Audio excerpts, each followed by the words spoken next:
Hello scholars, welcome to IELTS Listening Test. The IELTS Listening Test is 40 minutes long. Audio would be not more than 30 minutes. You will have 10 minutes to transfer your answer.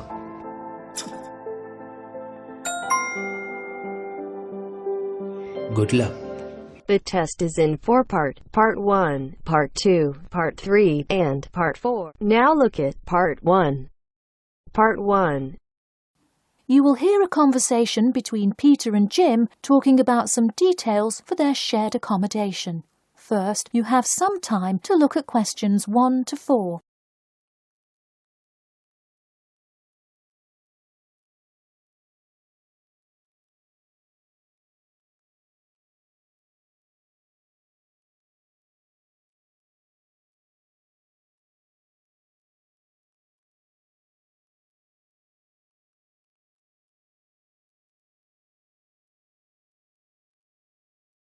Now we shall begin. You should answer the questions as you listen, because you will not hear the recording a second time.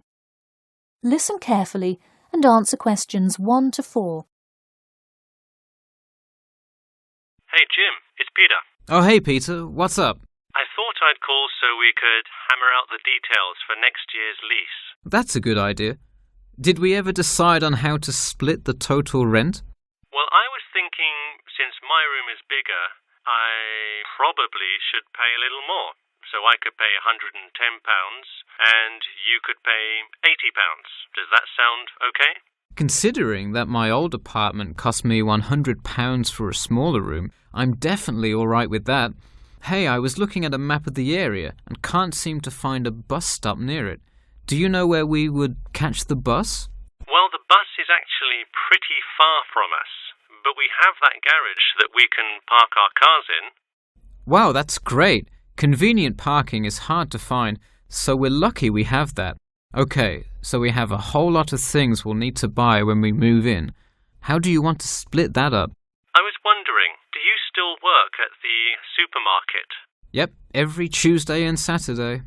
Would you be able to buy things from there if I sent you a shopping list? Sure, I can do that. Great. Then I can take care of whatever else we need that you wouldn't get at a supermarket. If you want, I'll pick you up from work that day and we can go to the apartment together. Oh, that would be great, thanks. No problem. That way we can split the cost of petrol. Works for me. It's so expensive these days, isn't it?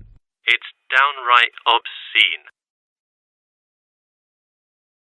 Before you hear the rest of the conversation, you have some time to look at questions 5 to 10.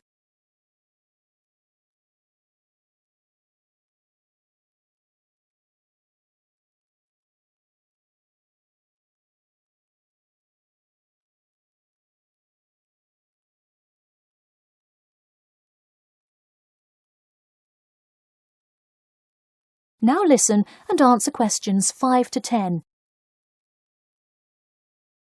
So let's figure out what appliances we need. Do we have a microwave?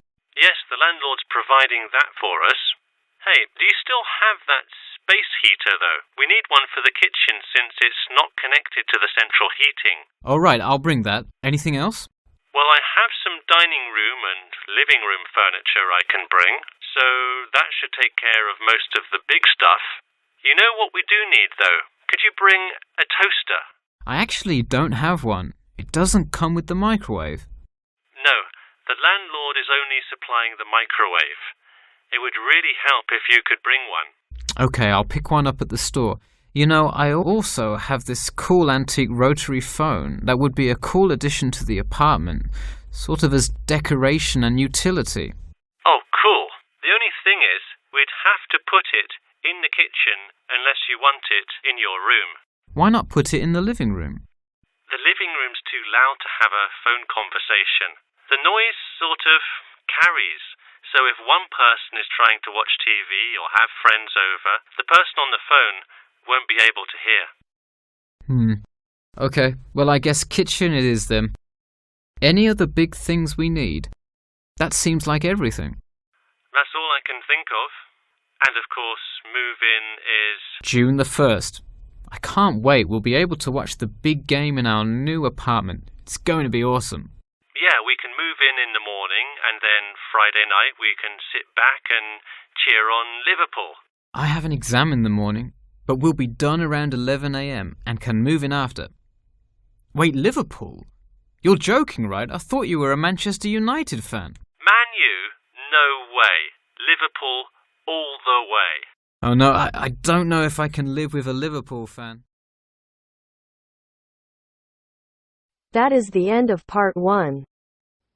You now have half a minute to check your answers.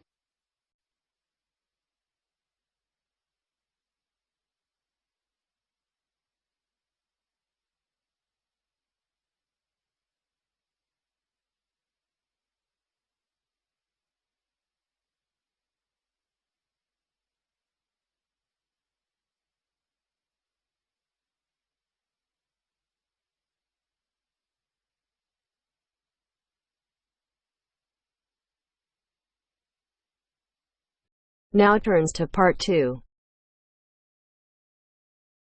Part 2. You'll hear an HR representative of Earn and Learn giving some information about her company. First, you have some time to look at questions 11 to 16.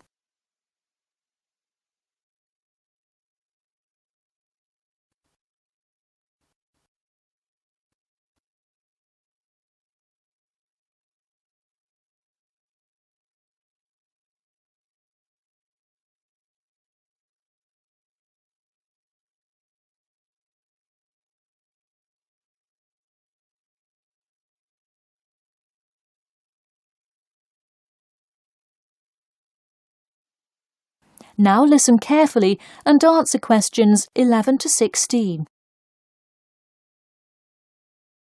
Welcome to all of you. Can everybody see and hear me? Good. I'm Sarah Connor, an HR representative of Earn and Learn. I have been asked today to talk to you about our company. So, for those of you who don't know very much about the company, let me start by giving you some basic information about it. Earn and Learn started nearly 20 years ago. It is not a charity, but a for-profit company that enables promising entrepreneurs to make money while traveling. During the past 10 years, it has grown rapidly and has gained great influence in most countries of the world. We have a partnership with the school and take a large number of recent graduates from the business school. So, if you are a recent graduate, I'd say you can consider applying to our company. Before your application, you might be curious about what sort of places you could go to. There are 4 main locations, but you also have the freedom to submit a different location, and if they can make the necessary arrangements, you can go. The first country Earn and Learn established locations was the US, where you may choose from multiple locations, as long as you can commit to their more rigid schedule of August to December. Also, you could do the Australia internship. That one is really cool. You work at a wildlife shelter and learn about the business practices of non-profit organizations. You do have to be willing to commit 8 months for that one, though. Perhaps that's a long time to be so far away, but I would say it is really an amazing opportunity. I don't know whether some of you are in decent physical shape. If so, the South Africa internship is another exciting one. You learn a lot about sustainable farming, but you would be doing some of the manual labor involved in maintaining a farm. Indeed, it's hard work, but I think you would definitely be able to do it. It may be wise to wait until after their summer is over, so it's not so terribly hot. In addition, there is a most recently established location in India. This one gives you more of a study abroad feel, given that they arrange a host family for you to stay with. In the other locations, you live in an apartment with other interns, so this is definitely a unique experience. Before you hear the rest of the talk, you have some time to look at questions 17 to 20.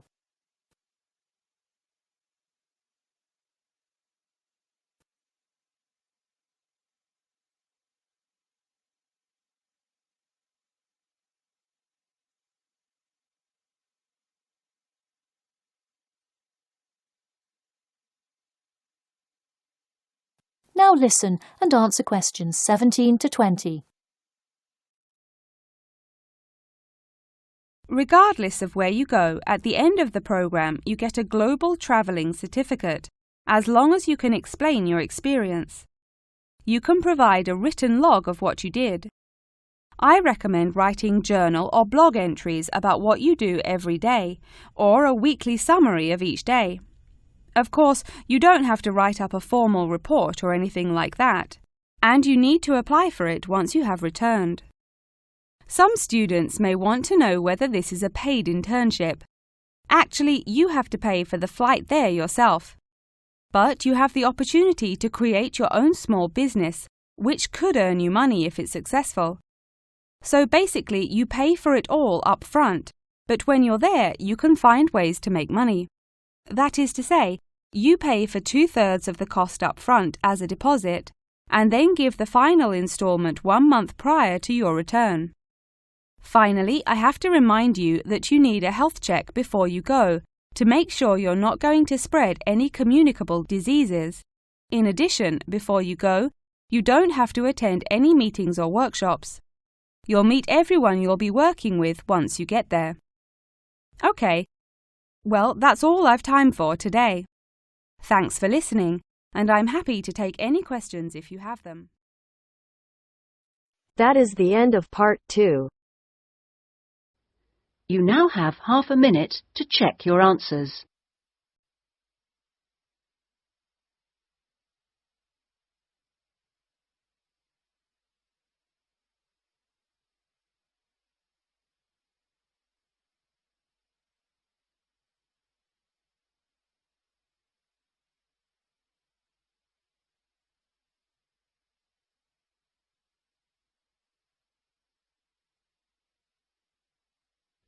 Now turns to part 3.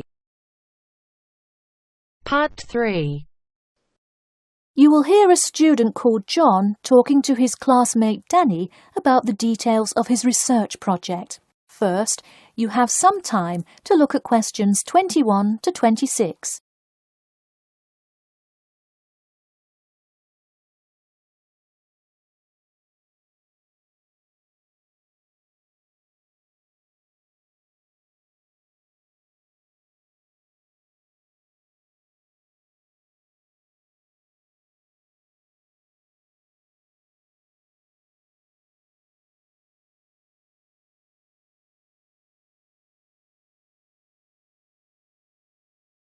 Now, listen carefully and answer questions 21 to 26. So, tell me about your research project, John. I created a questionnaire for the study to determine people's opinions of the relative feasibility of earning a living in Brisbane. Oh, cool. How is it scored? Are they all multiple choice questions? Well, the questions consist primarily of yes or no responses. There are 2 free response questions at the end. Participants will use a computer to fill in their answers. That way, it is really easy to analyze the data afterward. Great. It sounds like you have a pretty solid idea of what you should do. Just don't forget to submit a copy of your plans to Professor Curran by the 15th. Oh, I almost forgot. You don't do it for the high grade or a praise, but he can review and give you feedback. Right, that will be helpful. He has been conducting studies like this for 30 years now. Yep. Oh, and I'm curious. Are you going to be in the room giving subjects directions for the questionnaire? Well, I think the instructions will be provided by another representative who will not be analysing the data. I want them to feel they can answer and be completely anonymous, so I will not be in the room. Anonymity is really important for this study. I agree. Good idea. You should tell the representative to remind subjects to fully consider both sides of each issue. Sometimes it's really easy to immediately check yes or no without stopping to think about it completely. That's so true. It's like a race to finish the questionnaire first or something. I'll make sure to include that in the instructions. This report has to be perfect. Wow, what's the big deal? I know it's part of your grades and all. Well, it's that, but also a well-executed study could grab the attention of faculty in the department, which would be a huge deal. So, for attention? No, silly. I mean, I could really gain the respect of professors who may later take me on as a graduate student in their labs. Oh, I see. Before you hear the rest of the talk, you have some time to look at questions 27 to 30.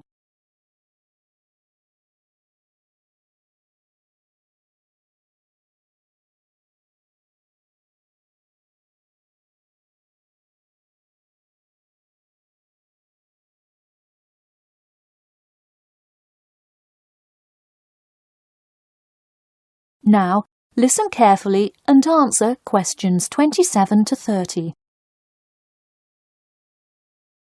Let me take a look at the survey. Wow, this looks great. The map of the median income by region is a great tool. Where did you find it? Oh, thanks. I read a lot of sources and just noticed this one in a small psychology journal called Modern Psychology. It's more helpful than the photo I added, but I think the photo is just so interesting. It was in the newspaper last year during that huge wage strike. It's great. Probably not necessary, but it looks great. I don't understand. What is WKRX's involvement here? Oh, the radio station agreed to sponsor the study if I play their station in the room. Wow, interesting. So you don't have to pay for any of this? Exactly. Nice. Where did you get that idea? Last month, at the Psychology Club Council meeting, someone talked about how easy it is to get sponsorship from local businesses, so I listened to their advice and called around. I'll have to remember that. Well, this all looks great. Good luck. That is the end of part 3. You now have half a minute to check your answers.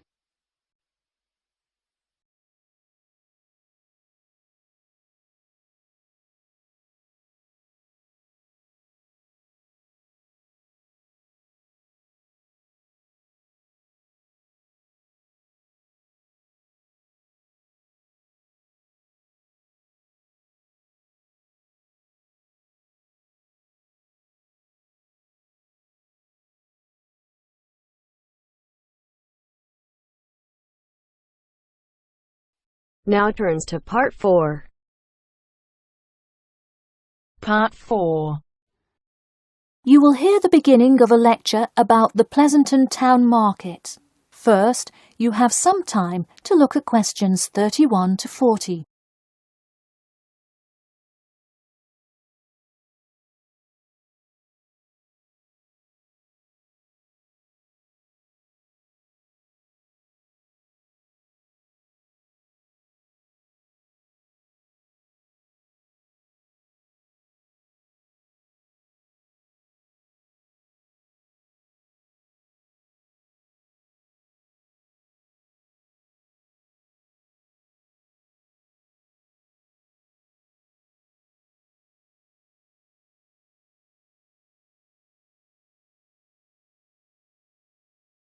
Now, listen carefully and answer questions 31 to 40. Good afternoon. In the last few lectures, we've been covering the social and political pressures that influenced the rise of the rebellion of 1679. Today, I would like to focus on the Pleasanton Town Market. Now, why are we talking all about some market? It's not like it was the first market ever, or even a particularly large market. The Pleasanton Town Market is important because it is often mentioned in the literature found in the library.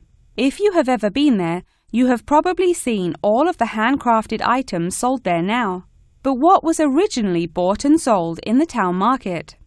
In the beginning, the market sold products such as meats, furs, and simple tools. Over time, though, it became known as the place to find quality livestock. People came from all over the world to find the biggest and best cows, pigs, and chickens. In fact, the profits from the town market became the savior of a plummeting economy during a time of much turmoil. Not to be confused with the Reconstruction era, a period of rapid development, came about in the 1660s as a result of the market's vendors contributing their profits to building up much-needed public facilities and defence, which would later make a huge impact on the outcome of the war. For many years the market flourished and began to draw in large tourism crowds in addition to the throngs of livestock customers. However, as revolutions in farming came about, more people moved to farms far from the city centre. Customers grew more and more reluctant to travel all the way to the town centre for their meats, when they could easily choose to buy from local farmers near them for a fraction of the price. With such a fall in the profits of the town's major profit generator, some quality town planning was needed. In the mayoral election of 1668, a young man of little fame just barely claimed the popular vote, none other than the now legendary John C. Wiley. Wiley's first decision as mayor of Pleasanton was to deal with the quickly failing town market. The building with the large clock was a landmark that had symbolized growth in Pleasanton for a generation. Wiley decided to use the notoriety of the town market to set an example. During the historical Rotterdam Rebellion, Wiley gave all those involved lifetime prison sentences in the very same building. It stayed a prison for about 50 more years until they transported all remaining prisoners to other facilities and turned it into the historical monument today.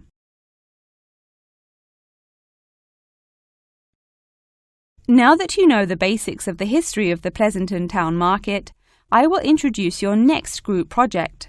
I want you to make a short film based on the real historical events that occurred in Pleasanton before and during the uprising. I will give you some class time to look through the library's reference section, but you will be responsible for conducting further research outside of class. I suggest starting by looking for information on the market itself. You'll find plenty of information. In fact, some students complain that there is actually too much information on it. On your own time, you could find family members of old war veterans to conduct interviews. Sometimes they provide wonderful insight that you wouldn't find in proper history books. But be careful, an interview that is riddled with bias is useless. I myself have some very old photographs here that you are welcome to take a look at for some inspiration. I'm lucky enough to own this one of Jim Wiley himself. Very interesting to see, but does not provide enough information to add much to your film. Feel free to take this film into whatever direction you choose. You could even do a crime thriller based on real outlaws. All you would have to do is look through the newspaper archives in the crime section during that time period. Try to get as much detail as you can, but you may end up having to draw your own conclusions. Okay, that's enough from me, so let's go on to... That is the end of part 4. You now have half a minute to check your answers.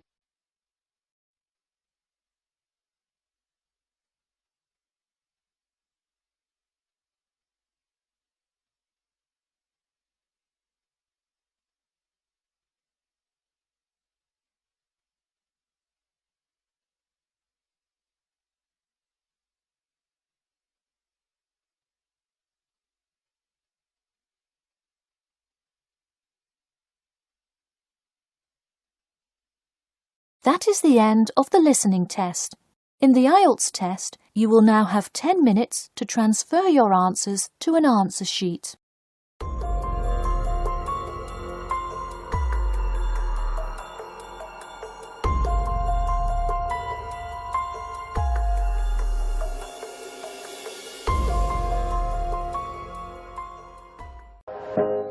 Hope this helped you. Please like, share and subscribe. Don't forget to hit the bell icon.